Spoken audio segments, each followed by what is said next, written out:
안녕하세요. 얼마 전 홀로서기에 성공한 30대 후반 여성이에요. 저를 이용하기만 하려던 시댁과 손절한 사연 한번 들어보시겠어요? 저는 남편보다 8살 어려요. 그리고 그 이후로 결혼 전 시모가 결혼을 반대했었죠. 웃긴 건 그때 당시 제 나이가 20대 후반이었다는 거예요. 절대 어린 나이가 아닌데 그래도 시모는 결혼을 반대하더군요. 그리고 시모도 시부와 10살이나 차이가 나는데 말이죠. 결혼을 안 했더라면 차라리 나았을 텐데 어쩌겠어요. 그때는 둘이 로미오와 줄리엣이라도 된 것 같은 기분이었거든요. 반대하면 더 타오른다더니 옛말 하나 틀린 거 하나 없더군요. 남편이 처음이자 마지막으로 한 번만 만나보라며 자기 부모님을 설득했고 결국 저는 시부모를 볼 수 있게 됐어요. 그래, 내 듣기로는 아버지께서 몇 해 전에 돌아가셨다고? 네, 제가 대학 들어가고 나서 암 때문에 입원하셨다가 결국 돌아가셨어요. 어머니께서 고생이 많으셨겠구나. 네, 일하시느라 바쁘셔서 자주 병원에 오지는 못하셨지만 아버지 돌아가실 때까지 병간호하면서 어머니도 도와드렸어요. 그러자 입 푹 다물고 아무 말 안 하던 시모가 갑자기 끼어들어 묻더군요. 네가 아버지 병간호를 다 했다고? 암이라고 해도 연명 치료로 꽤 오랫동안 병원에 계셨을 텐데 얼마 동안 병간호 해드린 거야? 2년 반 정도요. 어머나, 긴 병에 효자 없다는데 어떻게 그렇게 오랫동안 간병을? 너무 어려서 걱정했더니 다 큰 어른이었네. 어린 아가씨가 어른 공경할 줄도 알고 참 기특해. 그런 것도 모르고 나는 여태까지 철없는 어린애라고만 생각했어.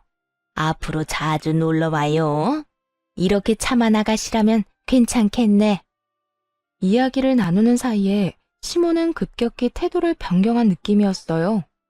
친정아버지 병시 중을 오래 들었다는 말에 어른을 잘 모시는 것처럼 보였나 봐요. 아버지 아프셨을 때는 제가 대학생이라 시간이 많이 남았었거든요. 그리고 저 말고 시간 뺄 수 있는 사람도 없었고요. 만약 일하고 있었다면 병간호를 못 해드렸을 수도 있겠죠. 그렇지만 그 일을 통해 시모에게 인정받게 되어 잘 됐다고 생각했어요. 그렇게 가까스로 시댁의 인정을 받고 당당히 결혼을 할 수 있었죠. 시모의 결혼식 낙에 어떤 꿍꿍이가 숨어 있다는 것도 모르고요. 그때는 그저 어른들 잘 모시면 되겠지 하며 편하게 생각했던 것 같아요. 그렇게 결혼을 하고 나이가 많은 남편 때문에 이세를 좀 빠르게 갖기로 했어요. 그런데 생각보다 자연 임신이 잘 안 되더군요. 제 나이가 많은 편이 아닌데 임신이 잘 안 되니 가족들은 걱정하기 시작했어요. 게다가 결혼 후 3년 차에 난임병원을 찾으려고 했는데 그 계획도 무산돼 버렸어요. 시부가 뇌졸중으로 쓰러졌다는 연락을 받았거든요. 산부인과 예약을 취소하고 급히 시부가 있는 병원으로 달려갔죠. 남편은 의사와 간호사에게 붙들려 시부 상태에 대한 이야기를 듣고 있었어요. 그러던 중 시모가 다가와서 그러더군요. 아가, 네 시아버지 뇌졸중으로 실려온 거야. 당분간 입원해 있어야 하고 병원에서 통합 간병인지 뭔지를 해준다는데 네 시아버지가 워낙 깔끔한 성미잖니. 바로바로 원하는 거 안 해주면 짜증내고 기분도 많이 안 좋아질 텐데 걱정이다. 나는 늙어서 힘도 없고 아는 것도 없으니 의지가 안 될 거고. 그러니 네가 시아버지 병수발 좀 들 수 있겠니? 아버님 태어나시고 나서요? 아니, 태어나려면 아직 한참 멀었어. 그 전에 병원에서 돌봐줄 사람이 필요해. 더 할 필요는 없고 딱 네 아버지 병간호했던 것만큼만 하면 돼. 아, 그러면 일 끝나고 와서 저녁에 봐드리면 될까요? 저녁에? 제대로 병간호하려면 일 그만둬야지. 저녁에만 필요한 거면 뭐하러 너한테 부탁하겠니?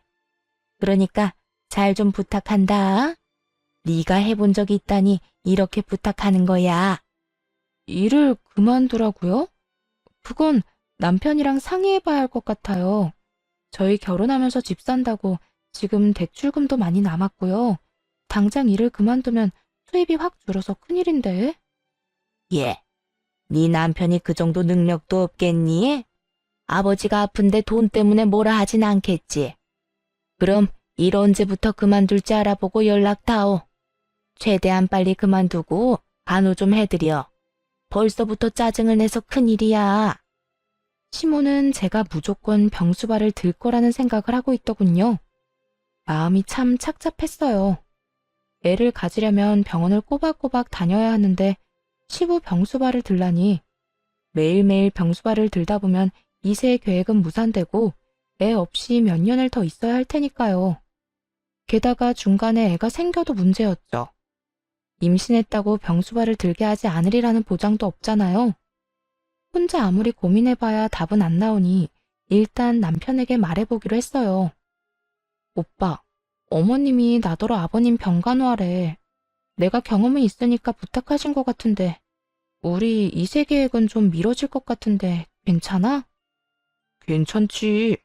근데 정말로 아버지 병간호 해주려고? 너무 고맙다 진짜. 이렇게 착한 와이프 얻은 것도 복이지. 엄마는 나한테 고마워야 한다니까. 요즘 세상에 누가 시아버지 간병을 해? 근데 어머님께서 일 그만두고 아버님 병수발 들라고 하셔. 둘이 벌어도 생활비 많이 빠듯한데 어머님은 하루 종일 봐주길 원하시더라고. 뭐? 네가 일을 왜 그만둬? 저녁에만 병원에 가면 되지. 엄만 도대체 무슨 생각이신 거야? 일 그만두는 건 안 돼. 지금 들어가는 돈이 얼만데. 우리 결혼할 때 쓴 돈도 빨리 갚아야 한다고. 그럼 어떻게 할까? 그냥 저녁에만 돌봐드려도 되겠어? 그런데 어머님이 그렇게 말씀하셨으니 오빠가 대신 이야기 좀 해줘. 내가 이야기하면 변명처럼 들리고 하기 싫어하는 것처럼 보이잖아. 그럼 내가 나중에 엄마한테 말해놓을게. 너 일 그만두면 안 된다고. 솔직히 출산휴가나 육아휴직은 나라에서 돈이라도 좀 나온다지만 간병은 아닌데. 내 말대로 해. 그리고 집 산다고 대출을 얼마나 당겼었는지 엄마도 알면서. 너 일 그만두면 이 오빠 진짜 말라 비틀어질지도 몰라. 그럼 오빠가 꼭 좀 말씀드려줘. 나도 일해야 해서 하루 종일 봐드리기는 어렵다고. 그럼 그렇게 알고 저녁에만 아버님 병간호 해드릴게. 그래. 저녁에도 너무 늦게까지 있지 말고 9시 넘으면 집에 와. 어차피 그 시간 넘도록 남아있는 사람도 없을걸? 그렇게 남편과 대화를 하고 한결 홀가분해진 마음으로 시부의 병실을 찾아갔어요. 그리고 시모에게 말했죠. 어머님, 오빠한테 혹시 연락 받으셨어요? 무슨 연락? 나는 연락받은 거 없는데. 왜? 무슨 일 있니? 무슨 일이 있는 건 아니고요. 아버님 병간호에 대해 이야기했더니 일은 그만두지 말라고 했거든요. 오빠가 직접 말씀드린다고 했는데 많이 바빠서 연락을 아직 못 드렸나 봐요. 그렇게 이야기하자 시모가 저를 보며 누나를 막 부라리더군요. 내가 일 그만두라고 한 거 못 들었어? 저녁에만 잠깐 돌보는 거면 내가 하지 왜 너한테 부탁하겠어? 애들 생각하는 것 좀 봐. 어떻게 시아버지 아프고 힘들어하는데 돈 때문에 간호를 못하겠다고 해? 너 혹시 네 아버지 간호할 때도 이런 식이었니? 눈 가리고 아웅하고 막 이랬어? 그런 게 아니라 집 대출금 갚는 것도 그렇고 혼자 일하기는 너무 힘들다면서 오빠가 저더러 일은 무조건 하라고 하더라고요. 제 몸이 하나인데 모두의 말을 들을 수는 없잖아요. 넌 그 정도도 남편한테 말 못하니? 네가 먼저 일 그만두고 병간호하겠다고 했으면 아들이 좋아하면서 하라고 했겠지. 그런데 네가 하기 싫어하는 모습을 보였으니까 아들도 하지 말라는 거겠지. 솔직히 정말 화가 났어요. 왜 그런 소리를 들어야 하나 싶더군요. 그래도 꾹 참고 웃으며 시모에게 말했어요. 어머님, 그러면 오빠한테 말 좀 해주세요. 오빠가 제 말은 안 듣더라고요. 지금 전화해서 이야기해 주시면 될 것 같아요. 내가 왜 그런 말을 해? 네가 남편 설득해서 일 그만두고 여기 와야지. 내 아들이랑 이야기해야 하는 건 너야. 가만 보니 얘가 아들이랑 내 사이를 이간질시키려고 하네. 대체 뭐가 이간질이라는 건지 정말 묻고 싶더라고요. 그 나이를 먹도록 이간질의 뜻도 모르나 봐요. 둘의 바람을 동시에 들어줄 수가 없어서 얘기 좀 해보라는 게 어떻게 이간질인지. 딱 보니 시모는 이런 생각인 것 같았어요. 일은 다 며느리인 너에게 맡겨야겠지만 내 아들이랑 싸우기는 싫다. 그 얕은 수가 다 보여서 너무 열받았어요. 아니, 누가 병수발 안 된다고 했냐고요. 기껏 양보해줬으면 해결 안 된 나머지는 어떻게 할 건지 이야기를 끝내야 하잖아요. 돈 때문에 절대 일을 그만두면 안 된다는 남편. 일을 아예 그만두고 하루 종일 시아버지 병수발을 들라는 시어머니. 그 사이에서 더 이상 이리 치이고 저리 치이고 싶지 않더군요. 그래서 일단 직장의 연차부터 일주일치 한꺼번에 제출했어요. 그리고 나와서 남편에게 말했죠. 오빠, 나 내일부터 일 안 해. 어머님 말씀대로 낮에도 아버님 병간호하려고. 오빠가 어머님한테 말 안 한 것 같더라. 어머님도 오빠한테 말하기 싫다고 하시고. 그래서 그냥 내가 일 그만두고 하루 종일 아버님 수발 들기로 했어. 뭐? 이렇게 갑자기 일을 그만두면 어떡해? 그럼 내가 뭘 어떻게 할 수 있는데. 어머님이 나더러 하루 종일 간병하라고 하시는데 그렇다고 어머님이랑 싸워? 그러면 오빠가 좋겠어? 구구절절 맞는 말만 하자 남편은 아무 말도 못하고 한숨만 쉬더군요. 속으로 쌤통이다 싶었어요.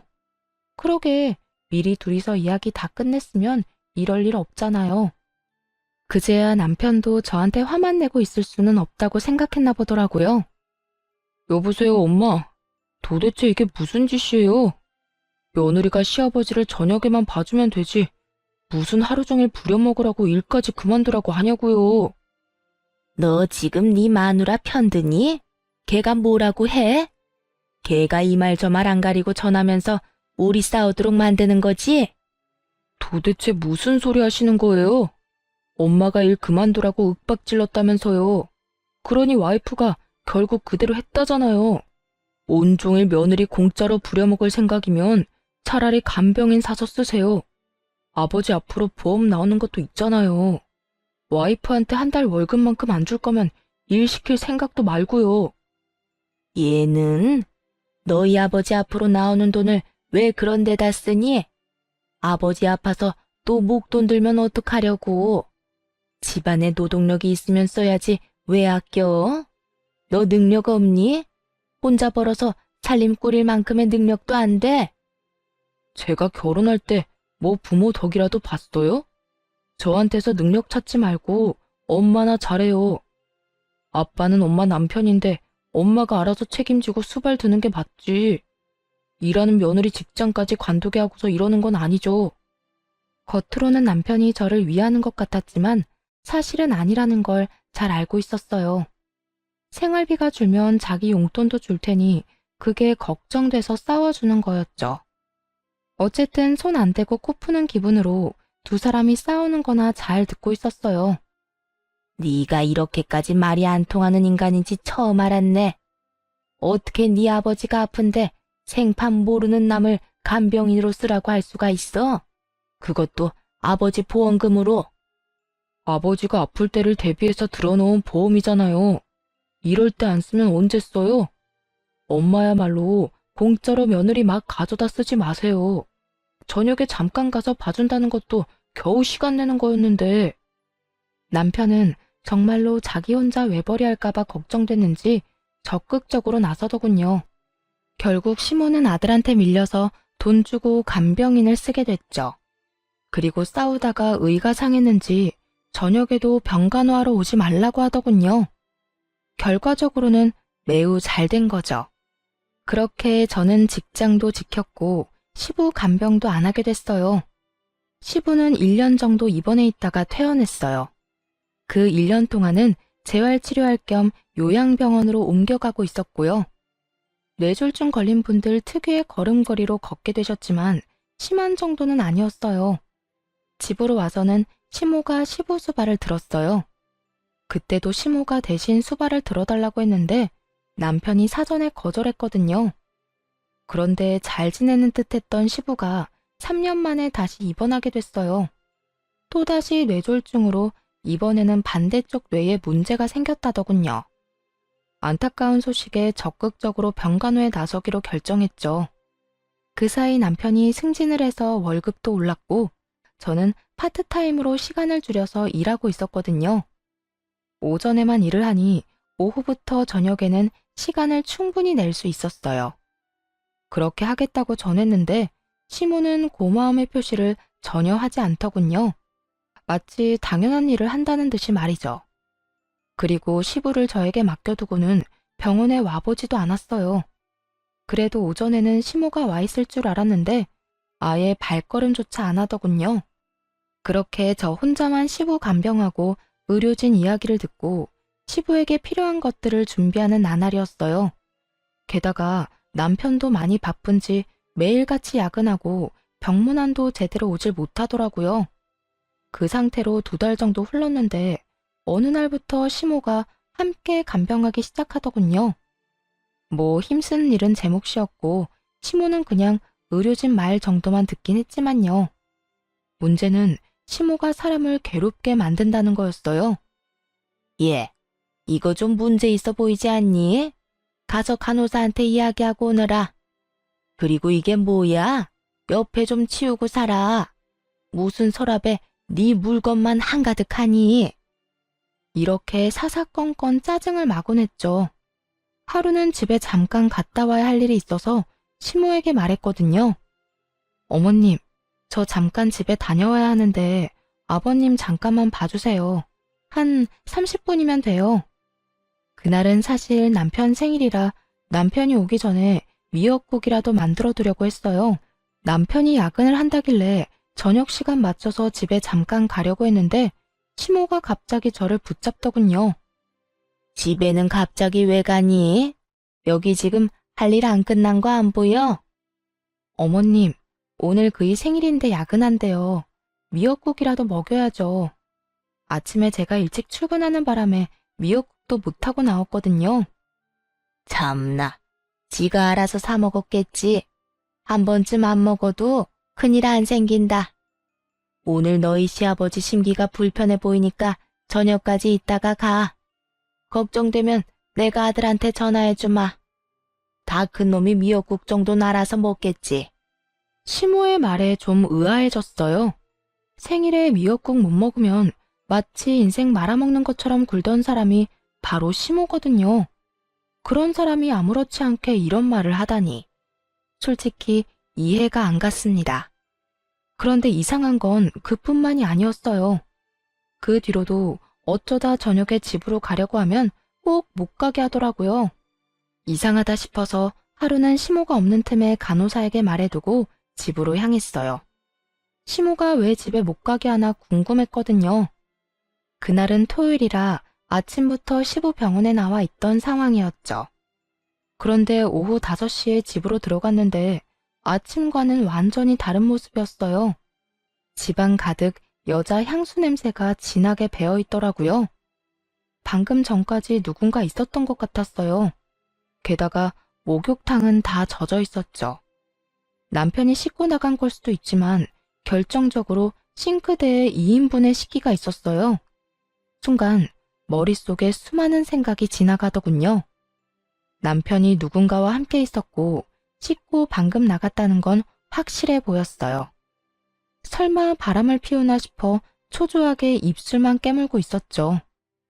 남편에게 추궁할까 했지만 이 진한 향수의 주인이 여자가 아닐 수도 있잖아요. 바람은 아닐 거라는 작은 희망을 붙잡았죠. 그래도 혹시 모르니 그날 저녁 인터넷으로 녹음기를 여러 개 샀어요. 그리고 아침에 출근하기 전에 항상 그걸 틀어놓고 나왔죠. 안방, 거실, 부엌에 몰래 숨겨두고 며칠간 확인을 했어요. 처음 며칠은 조용하더군요. 그나마 이상한 점은 남편이 매일같이 늦게 온다는 점이었어요. 평일 내내 야근을 하는 건 아무래도 좀 수상하잖아요. 그러다 드디어 주말에 남편의 이중생활이 녹음기에 딱 걸리고 말았어요. 자기야, 와이프는 내가 이렇게 집에 왔다 갔다 하는데도 모르나 봐? 몰라. 요즘 많이 바쁘거든. 그러니까 내가 너 여기로 불렀지. 밖에서 노는 것도 좋지만 역시 집이 최고잖아. 와이프 몰래 스릴도 즐기고. 오는 시간이 좀 늦어졌으면 좋겠는데 그 여자는 단 한 번을 늦게 오는 법이 없어. 그러면 우리한테는 다행이지. 쓸데없이 빨리 오진 않을 거 아니야? 그런데 우리 집은 언제쯤 계약되는 거야? 얼른 거기서 살고 싶단 말이야. 계약은 벌써 끝났지. 이제 몸만 들어가면 돼. 엄마한테 돈까지 빌려서 가는 거니까 나중에 우리 엄마한테 잘해. 알았지? 걱정 마. 내가 어른들을 얼마나 잘 모시는데. 그래도 병수발까지 들기는 좀 힘들겠지만 혹시 집에 아프신 분은 없지? 어? 그럼 아픈 사람 없어. 다들 건강하셔. 그리고 아직 그런 거 생각 안 해도 돼. 그 여자랑 이혼하고 나면 생각할 문제지. 그래서 이혼은 언제 할 건데? 언제까지 나 이렇게 외롭게 둘 거냐고. 조금만 기다려줘. 때가 되면 내가 다 알아서 할 테니까 그때까지만 좀 참아. 알았지? 그런 대화가 함께 쪽쪽 소리까지 듣고 있으려니 귀가 썩을 것 같더군요. 게다가 시모에게 돈을 빌려서 상간녀와 살 집을 마련했단 말에 정신이 확 들었어요. 순간 남편에게 전화하려다가 말았습니다. 혹시라도 증거 불충분으로 이혼할 때 불리하면 어떡하나 싶어서요. 지금 이 상황만으로도 충분히 억울한데 재산 분할이며 위자료도 제대로 못 받으면 정말 억울할 것 같더라고요. 시모에게는 말을 해야 하나 말아야 하나 고민했어요. 팔은 안으로 굽는다는데 제 말이 통하기는 할까 하는 생각이 들었거든요. 그래서 결국 말하지 않기로 했어요. 그리고 조심스레 증거를 모으기로 했죠. 그런데 며칠 지나지 않아서 시모가 뜬금없이 이런 말을 하더라고요. 너 요즘 돈을 어디에다 쓰니? 내가 보니까 돈 쓸 곳이 없어 보이는데 왜 집에 돈이 없다고 했어? 네? 그게 무슨 말씀이세요? 아니, 너 네 남편한테 돈이 부족하다고 나한테 돈 좀 빌리라고 말했다면서. 설마 시아버지 병수발 하는데 돈 안 줬다고 그러는 건 아니지? 그렇게 말하며 시모가 눈을 새초롬하게 떠 흘겨보더군요. 그제야 남편과 상간녀가 나눈 대화가 떠올랐어요. 시모에게 돈을 받아 둘이서 살 집을 샀다는 그 대화 말이에요. 그러자 저도 모르게 화가 확 치밀었죠. 너 남의 돈 그렇게 함부로 가져가는 거 아니다. 가족끼리 이런 말 하긴 좀 그런데 매달 꼬박꼬박 갚아줬으면 좋겠어. 아들이 나중에 한꺼번에 갚아준다고 했는데 그게 마음처럼 되겠니? 차라리 매달 조금씩이라도 돌려받는 게 마음 편하지. 혹시 돈이 없으면 친정에서 빌려서라도 갚아라. 알았니? 그 말을 듣는데 진짜 한 소리 퍼붓고 싶더라고요. 내가 그걸 왜 갚냐고요. 지금 바람난 남편놈 두고 시부 병수발 들고 있는 이 현실만으로도 열받아 죽겠는데 솔직히 이때는 증거고 뭐고 다 때려치우고 떠나고 싶은 마음뿐이었어요. 꾹 참은 보람이 있는지 남편 뒷조사를 통해 분류는 제대로 잡을 수 있었어요. 상간녀는 같은 회사 직원이었더라고요. 그런데 녹음기에 남겨진 남편과 시모의 대화가 정말 충격적이었어요. 야, 너 이제 나한테 네 마누라 잡아두라고 시키지 마라. 그년이 눈치가 빨라서 이제 둘러댈 것도 없어.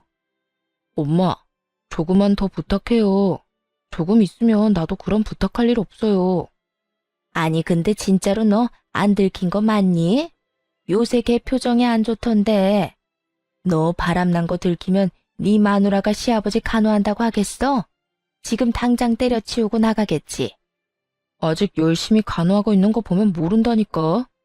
어차피 아버지 돌아가시면 그 여자 필요도 없어질 텐데 그때 돼서 이혼하자고 하면 지가 뭐 어쩌겠어요.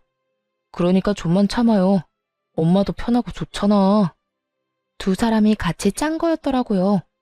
남편 놈은 외도 숨기려고 시모 이용했고 시모는 시부 간병 안 하려고 남편 도와 저를 붙잡아 둔 거고 둘 다 그 나물의 그 밥처럼 폭삭 상한 인간들이었죠.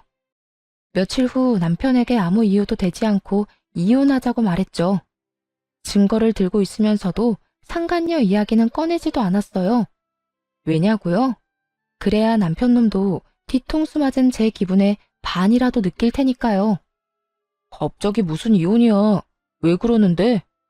아버지 병수발 드는 게 힘들어? 그러면 이달까지만 하고 그만둬도 돼. 이달 말이면 집 공사라도 끝나는 모양인가 보더군요. 그러니 우리 집을 외도 장소로 이용할 필요도 없을 것이고요. 대답도 안 하자 남편이 답답한 듯 캐묻더군요. 진짜 이럴 거야? 대답 좀 해봐. 왜 이혼하자는 건데? 당신이 생각해봐. 내가 왜 이혼하고 싶은 건지. 그렇게 말하니 더 미칠 것 같았나 봐요. 그러거나 말거나 남편 놈은 놔두고 그 다음날 바로 변호사 선임부터 했어요. 그리고 이혼 소송을 진행하기로 했죠. 변호사 선임한 날부터 당연히 시부 병간호는 하러 가지 않았어요. 발길을 뚝 끊었더니 시모에게서 전화가 오더군요. 전화를 받을 생각도 없었지만 사실 전화를 받을 수가 없는 상황이었어요. 왜냐하면 상간녀를 만나야 했거든요. 남편을 시부에게로 보내놓고 상간녀를 만나 잠깐 이야기하자며 카페로 갔어요. 남편과 같은 회사를 다니는 건 알고 있었으니 그 앞에서 기다렸죠. 그 여자는 상간녀 주제 상당히 당당하더군요. 그래서 무슨 일로 찾으셨어요? 저희가 사귀는 사이인 건 이미 아시는 것 같은데 할 말 있으면 그이랑 하세요. 저는 할 말 없으니까. 죄송한데 남편이랑은 얘기가 안 통해서 여기 온 거예요. 당신한테 말하는 게 더 빠를 것 같아서. 헤어져라 이딴 소리 할 거면 그냥 가세요. 우리는 안 헤어져요. 그 사람이 나 좋다고 결혼까지 하자는데 우리가 왜 헤어져요? 그러니까 이상하잖아요. 제가 남편한테 이혼해달라고 했는데 그 인간이 안 해주겠대요. 왜 그런지 좀 물어봐 주실래요? 평온하게 그렇게 말하자 여자가 잠깐 당황한 듯 말을 못하더군요. 그러더니 뻣뻣하게 웃으며 그랬어요. 그런 이야기하면 내가 흔들릴 거라고 생각했나 본데 착각이거든요. 어디서 헛소리를. 헛소리 아니니까 그쪽이 내 남편 설득해줘요. 내가 진짜로 이혼해준다니까? 정말이야? 거짓말인데 나한테 이러는 거면. 진짜로 맹세코 이혼해준다니까요? 아니면 녹음이라도 할래요? 증거로 쓸 수 있게. 내가 그 사람이랑 이혼하길 원한다는 증거 필요하잖아요. 좋아요. 그럼 녹음해요. 그 사람이랑 나 갈라놓지 말고 조용히 헤어져 주는 걸로. 솔직히 우리가 떳떳한 사이는 아니지만 그렇다고 사랑도 안 하는 그쪽이랑 계속 사는 건 또 아니잖아요. 서로 좋아하는 사람이랑 살아야지. 그러니까요. 살다 남편 불륜으로 이혼하게 될 줄은 상상도 못했네. 어쨌든 그쪽이 당장 이혼할 수 있도록 남편 설득 한번 시켜줘 봐요. 멍청한 상간녀는 그렇게 제 앞에서 남편에게 전화를 했어요. 스스로 불륜했음을 시인하는 내용을 잔뜩 녹음해놓고 말이죠. 자기야, 와이프랑 언제 이혼하는 거야?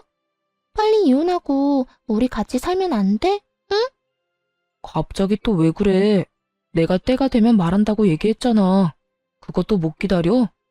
우리 애기가 왜 또 마음이 조급해졌지? 이제 당신 집도 생겼는데. 그때가 언젠데. 혹시 이미 이혼하자는 얘기 나온 거 아니야? 상대방이 먼저 이혼하자고 하면 무조건 이혼해? 알았지? 아니, 근데 도대체 무슨 때를 기다린다는 거야? 어쨌든 그런 게 있어. 와이프랑 나는 법적으로 얽힌 사이니까 마구잡이로 이혼할 수는 없다고. 최대한 내가 손해를 덜 보는 쪽으로 이혼을 해야 될 거 아니야. 그래야 자기랑 결혼할 때 더 도움이 되지. 자기가 손해를 덜 보는 게 뭔데? 지금 사는 집도 자기 거라서 이혼해도 재산 분할 거의 안 한다고 얘기하지 않았어?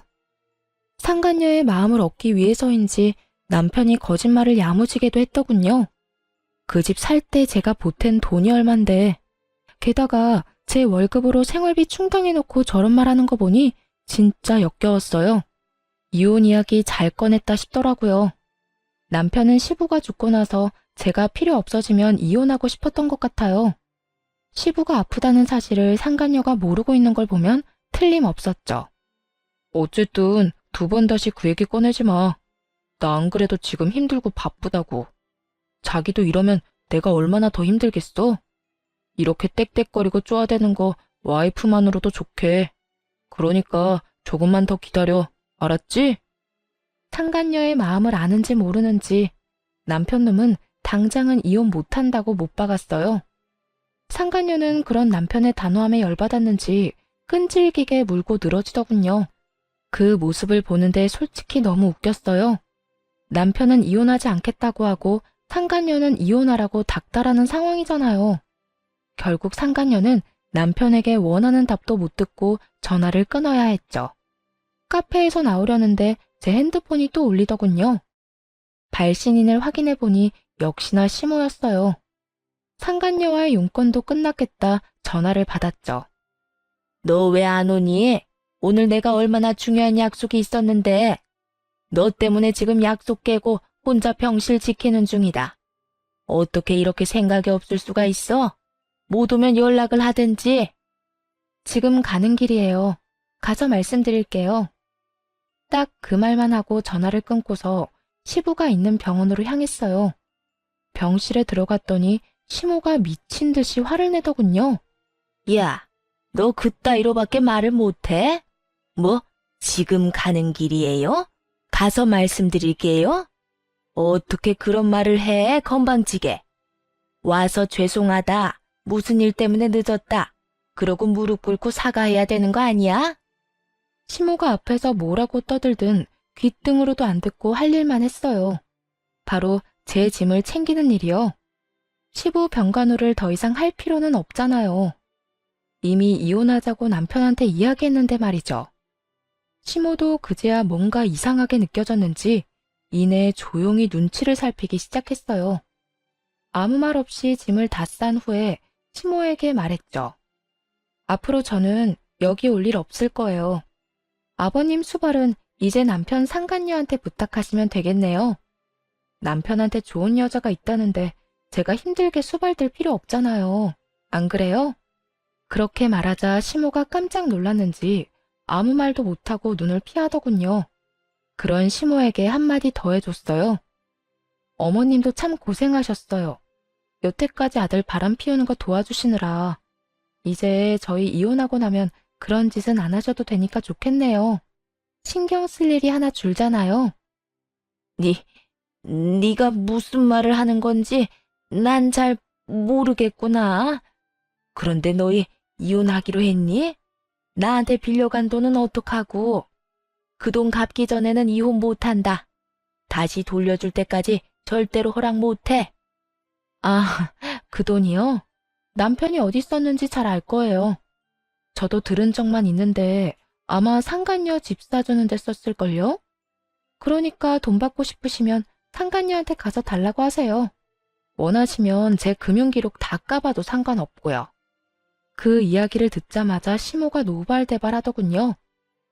미친놈이 그 돈을 상간녀한테 줬다고? 나한테는 분명히 네가 필요해서 가져간다고 했는데. 그러더니 곧바로 남편에게 전화를 하더군요. 너 어디야? 당장 네 아버지 병원으로 튀어와.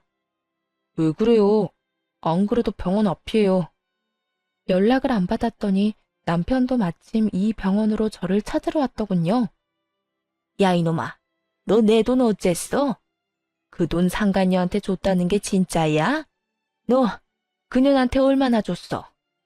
엄마, 미쳤어? 갑자기 무슨 상관녀야. 와이프가 오해하잖아요. 무슨 착각하고 그런 말 하는지 모르겠는데 그만 좀 해요. 시모의 말에 남편놈이 기겁을 하며 자기를 두들겨대는 시모를 떼어내더군요.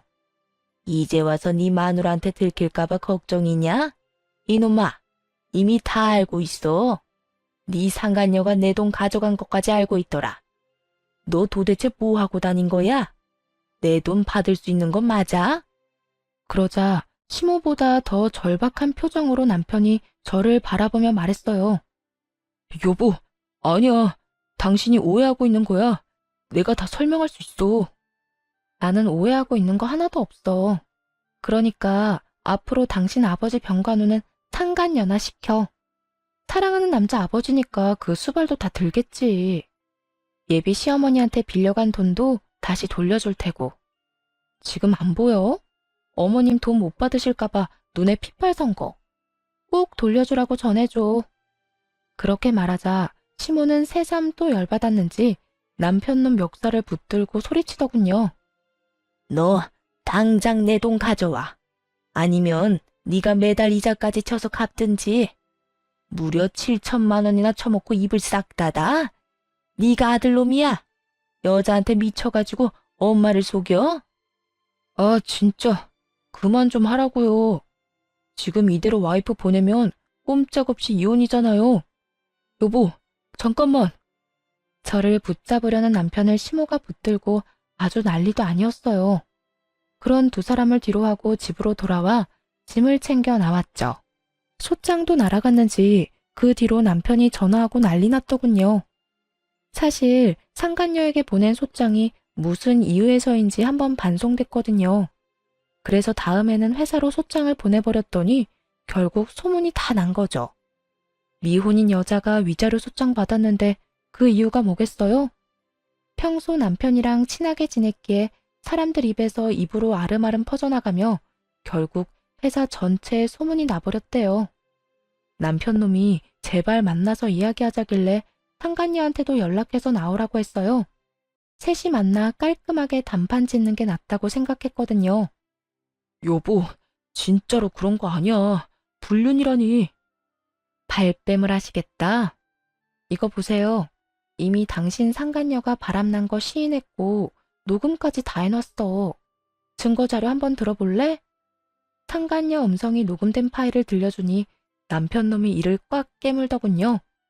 그러고는 너무 열받았는지 마침 이쪽으로 오던 상간녀에게 소리를 꽥 질렀어요.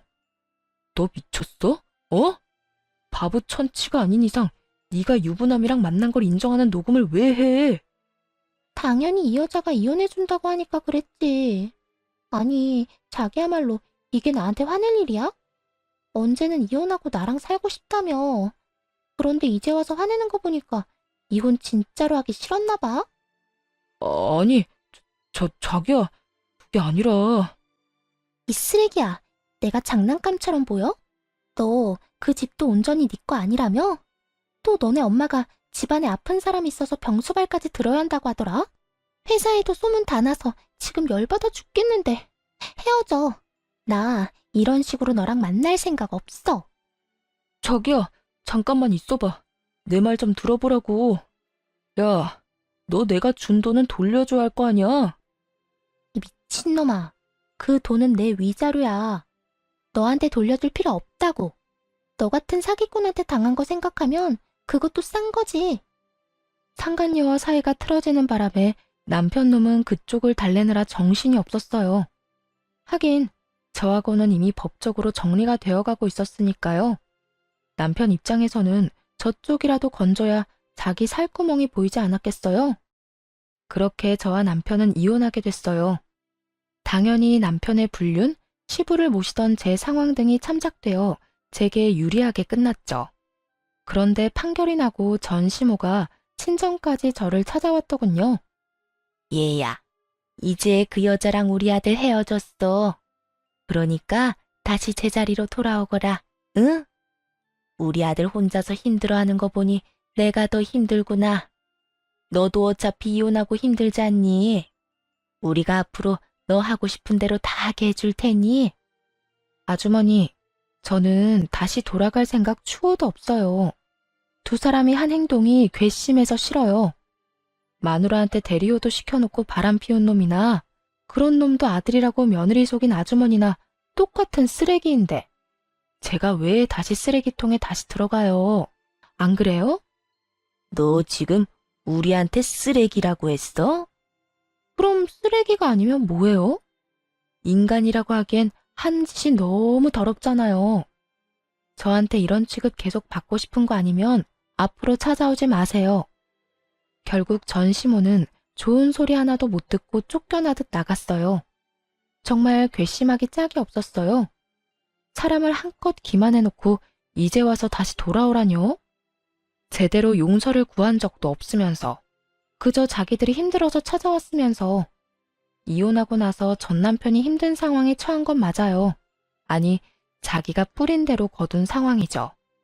저한테 재산 분할해주고 위자료까지 줘야 해서 살고 있던 집도 팔아야 했고 상간녀와는 싸우고 헤어지는 바람에 그쪽 집으로도 돌아갈 수 없게 됐거든요. 그러니 결국에는 자기 부모님 댁으로 비집고 들어갔다고 하더군요. 게다가 전 시모는 병수발 들어주던 며느리 잃고 아들에게 빌려준 돈도 못 받았어요. 상간녀가 집을 팔긴 했지만 그 돈을 상간녀 위자료로 저한테 줬다고 하더라고요. 상간녀는 자기 돈으로는 절대 줄 생각 없다고 말했다고 하고요. 전 남편에게는 그게 말도 안 되는 일이었나 봐요. 헤어졌으니까 상간녀 위자료는 네가 내라며 상간녀를 엄청 쫓아다녔다고 하더군요. 그렇게 죽고 못 살 것처럼 사랑하더니 한순간에 죽일 것 같은 원수지간이 된 게 웃기지도 않았어요. 저딴 가벼운 사랑 때문에 제 인생이 망가지다니 조금 씁쓸하기도 했어요. 얼마 전에 전 시부가 입원한 병원에 간 적이 있어요.